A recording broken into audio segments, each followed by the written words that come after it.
أتذكر يوما كنت تعانق دمعة الفكر تناجي الله في صباح. Bismillah, Assalamualaikum. Semoga hari ini juga senantiasa diberikan nikmat sehat dan ketenangan hati sehingga bisa menjalani aktivitas dengan semangat positif dan tentunya memberikan manfaat kepada orang di sekitarnya. Di video kali ini kita akan melanjutkan pembahasan yang sebelumnya yang membahas tentang tab online. Selanjutnya kita akan masuk ke pembahasan di bagian form input data. Yuk langsung saja kita santap.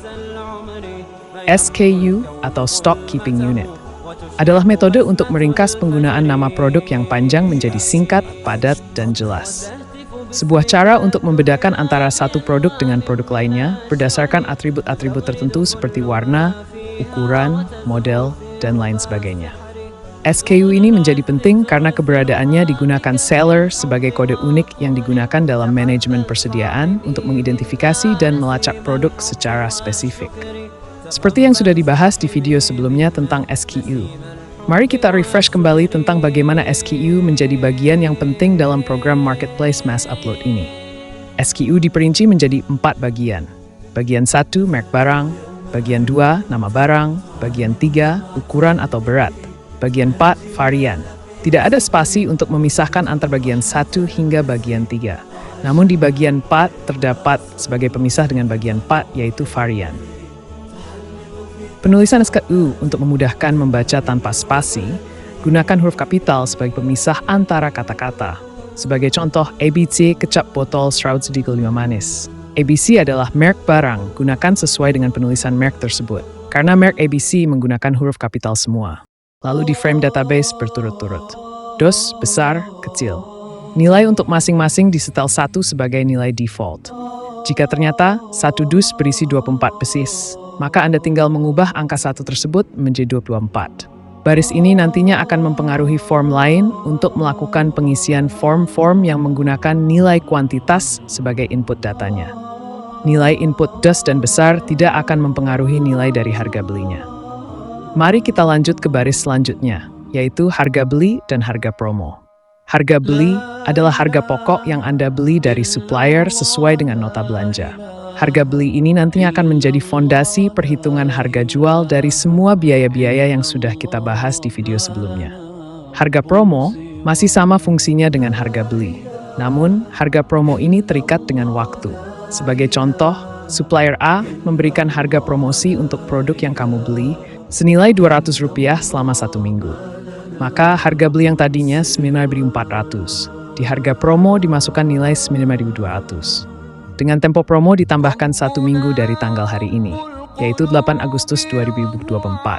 Jika Anda memasukkan nilai demikian, maka fondasi harga yang akan dihitung dalam harga jualnya untuk setiap marketplace adalah Rp9.200. Nilai ini akan bertahan hingga tanggal 7 Agustus tengah malam. Selanjutnya, P dan L dan T. P sebagai panjang, L sebagai lebar, T sebagai tinggi adalah ukuran paket yang diukur sebelum dilakukan packing. Kebiasaan seller pada umumnya hanya memperhatikan nilai dari berat produk. Seringkali mengabaikan volume paket, bahkan seringkali mengabaikan perhitungan ukuran paketnya. Dan terjadilah selisih ongkir yang cukup menyayat hati.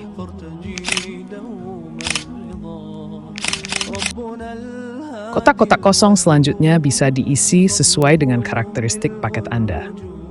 Cukup pastikan ketika mengisi kotak suhu penyimpanan, perlu diingat tentang hal berikut. Sesuai dengan pilihan Anda pada tab online.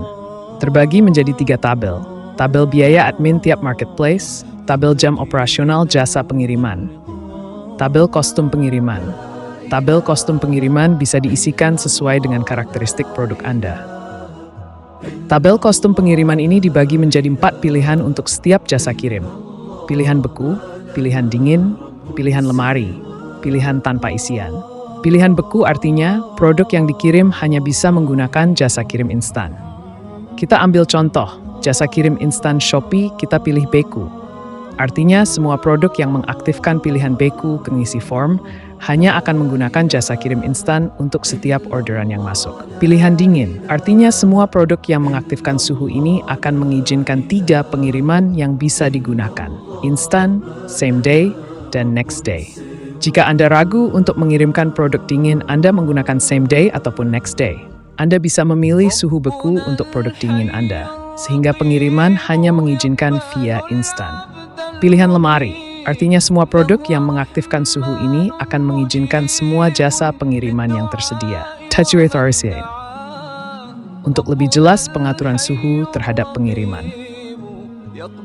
Mari kita pelajari tabel pengaturan suhu berikut ini. Urutan pengaturan suhu dari kiri ke kanan. Semakin pengaturan suhu ke arah kanan, maka jasa pengiriman yang aktif akan semakin banyak.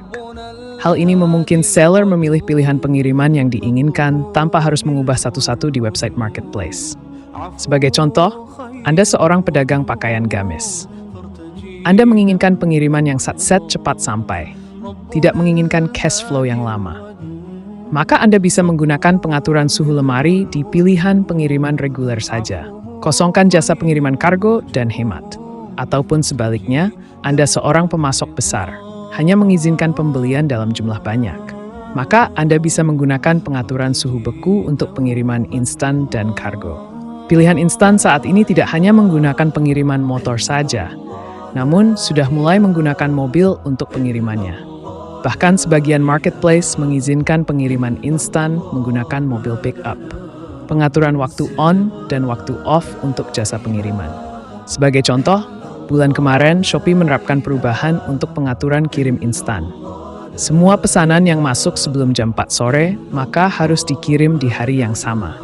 Itu artinya, jika ada pesanan instan yang masuk di jam-jam yang sudah kurang segar dan fokus dalam bekerja, maka persentase barang salah kirim ataupun barang yang tertinggal akan meningkat. Untuk Anda yang memiliki kendala yang sama, maka Anda bisa mengatur waktu pengiriman sesuai dengan kemampuan operasional toko Anda. Sebagai contoh, toko A mengatur untuk semua pengiriman instan, mulai tutup di jam 10. Artinya ketika Anda mengupload data di jam 9, jasa pengiriman instan masih aktif.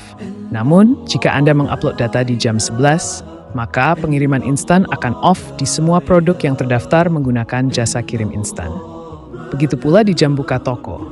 Maka semua produk yang off menggunakan jasa kirim instan akan aktif kembali jika Anda mengupload data di atas jam buka toko yang sudah Anda input di tabel tersebut. Jangan mau jika kita yang diatur oleh sistem, karena menjadi seorang penjual adalah tentang manajemen yang tepat dan sesuai dengan kemampuan operasional toko Anda. Itulah semua pembahasan tentang form input data kita hari ini. Semoga kita semua diberi kemudahan untuk dapat memahami semua penjelasan yang ada. Mari kita akhiri sesi ini. Subhanakallahumma wa bihamdika, asyhadu an la ilaha illa anta, astaghfiruka wa atubu ilaik. Assalamualaikum warahmatullahi wabarakatuh. أتذكر يوما كنت تعانق دمعة الفكر تناجي الله في